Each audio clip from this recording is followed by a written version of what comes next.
ဒီခေါက်ရုံပိတ်ရက်ကလေးမှာတော့လေဟော့ပေါ့လေးအိမ်မှာကိုပါကိုလှုပ်ရှားပြစ်တယ်ပေါ့နော်တော့ဟော့ပေါ့ကိုအသားပြုတ်လေးပြုတ်ထားပြီးတော့ဖူဇူးကဒီမာလာရှန်ကောအနှစ်ကလေးနဲ့ဟော့ပေါ့လေးလုံမှာပေါ့နော်ပြီးရင်ဒီမိုးတောက်ကျဲကဝါဦးကြာဆန်လေးနဲ့ထည့်ပဲပြီးရင်ဒီမေချင်းလာတော့မသိဘူးနော်ဒီတစိကထုတ်တဲ့ဆူကီဆော့စ်လေးကိုလေကျွန်တော်ကကြက်သွန်အဖြူတို့ပြီးွားရင်နှမ်းထားအမြေပဲထောင်းတို့နှမ်းတို့ကြက်သွန်မိတ်တို့နဲ့လေတေချာလေးလောက်တာအရန်ဆောက်လောက်ကောင်းတဲ့အချင်းလေးကအသက်ပဲပေါ့နော်ပြီးတော့ဒီအသားတွေအသီးရွက်တွေပေါ့နော်အသားလည်းကျွန်တော်စားချင်တဲ့ဝတ်သားတို့တခြားအသားလေးပေါ့နော်အသားလုံး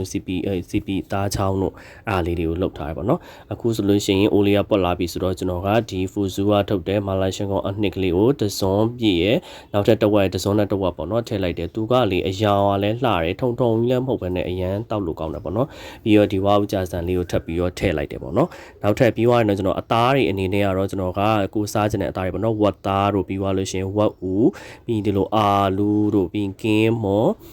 CP အသားချောင်းနေပြီးရင်ဒီဝက်မိုလုံးတို့ပေါ့နော်ပြီးရင်ကြက်ကြောလုံးပေါ့နော်အရာတွေရဲ့ပြီးရင်ဒီဟိုဟာတွေပေါ့နော်မာလာအကြီးချောင်းနေတခြားကျွန်းရွက်မှုတို့အသားပြားတို့အများကြီးပဲပေါ့နော်အရာတွေကိုကျွန်တော်ထည့်ထားရပေါ့နော်သူ့ရဲ့လေဒီဖူဇိုးကထုတ်တဲ့ဒီမာလာရှန်ကောလက်လှုပ်စားလဲကောင်းတယ်ပေါ့နော်ဒီမာလာရှန်ကောအနှစ်ကိုကျွန်တော်ကကြတော့ဒီဟိုဟာလှုပ်ထားပေါ့နော်ဟော့ပေါ်ရဲထည့်ထားပေါ့နော်အရန်တောက်လို့ကောင်းတယ်တလားအရွက်တွေကတော့ကျွန်တော်ကဂေါ်တကားညွန့်ရဲ့ပဲရွက်ကပြီးသွားလို့ရှိရင်တော့မုံလာဥနီတို့ပြီးရင်ပန်းကော်ဘီတို့ဒါတွေကိုထည့်ထားပေါ့နော်အခုဆိုလို့ရှိရင်အိုလီယာပွက်လာပြီဆိုတော့ကျွန်တော်တို့တူတူစားကြည့်ဖို့အတွက်တစ်ချက်လောက်ကြည့်ကြည့်အောင်เนาะအဲ့တော့အိုးကပွက်လာပြီဆိုအနံ့လည်းတအားမွေးတာတလားတောက်ရတယ်လည်းအရန်ကောင်းတယ်ပေါ့နော်ပြီးတော့သူ့ရဲ့အရာတာလေးကလည်းထိထိမိမိလေးလည်းရှိတယ်တောက်လို့လည်းကောင်းတယ်ပေါ့နော်ကျွန်တော်ကတော့ကျွန်တော်ကြိုက်တယ်ပေါ့နော်ကျွန်တော်အမြဲတမ်းလဲအိမ်မှာအဲ့လိုမျိုးခဏခဏလှုပ်ရှားဖြစ်တယ်ပေါ့သူ့ရဲ့တစိတ်ကလေးကမာလာရှန်ကောဆိုလည်းတအားထိထိမိမိရှိတယ်အထုံအဆက်ကြီးတွေအရန်မများပဲနဲ့ကျွန်တော်တို့ပါစက်နဲ့အဆင်ပြေတယ်ပေါ့နော်ပြီးတော့ဒီသူ့ရဲ့အရေးလေးကလည်းလေအခုဆိုတောက်ရတာလေးကလည်းတော်တော်လေးကောင်းတယ်ပေါ့နော်အရာတာလေးကတော့ကိုရီပါစက်နဲ့တော့တဲ့တယ်ပေါ့နော်တယောက်နဲ့တယောက်ကတော့အကြိုက်မတူတာဆိုတော့ကျွန်တော်အကြိုက်ကတော့ကျွန်တော်ကတော့ဒီဟာတော့အကြိုက်ကြိုက်တယ်ပေါ့နော်ပြီးတော့ဒီအဓိကဒီအချင်းပေါ့နော်ဟော့ပေါ့ဆိုင်အချင်းကအသက်ပဲလေအချင်းမှာဆိုလို့ရှိရင်ကျွန်တော်အဲ့မေချင်းလား